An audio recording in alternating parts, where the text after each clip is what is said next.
Le logement en Côte d'Ivoire et singulièrement à Abidjan, la situation du déficit est critique. En témoignent les chiffres. Les besoins non satisfaits des populations évalués actuellement à 400 000 logements, dont 200 000 dans le district d'Abidjan, devraient s'accroître annuellement. Et pour satisfaire les besoins en logement de cette population de près de 40 000 unités nouvelles, sont donc indispensables chaque année. Le paradoxe, le financement du secteur par les établissements financiers en 2010 et 2012 est à un niveau résiduel. La mise en place de crédits à l'habitat se chiffre à 12,4 milliards en 2010 et 11,4 milliards pour les 9 premiers mois de l'année 2012. Elle représente 0,6% et 0,7% de l'ensemble des crédits distribués en Côte d'Ivoire au cours de la même période. Les banquiers veulent apporter des réponses justes et cohérentes à la problématique du financement du logement, parce que conscients du potentiel.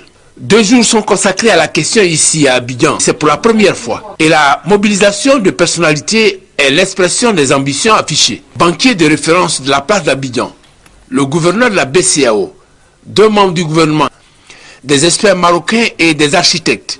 À ce beau monde, Kaba Nialé a tracé les sillons d'une solution durable à la résorption du déficit du logement.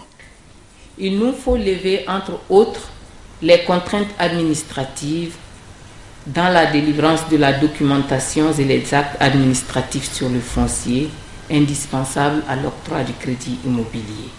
Nous devons également mobiliser les ressources longues adaptées au financement bancaire de l'immobilier et faciliter l'accélération des procédures d'inscription et de réalisation des hypothèques. À cet égard, je voudrais me réjouir de la mise en place de la Caisse régionale de refinancement hypothécaire. Ce mécanisme régional contribuera, à n'en point douter, à faciliter l'accès au logement grâce au financement disponible.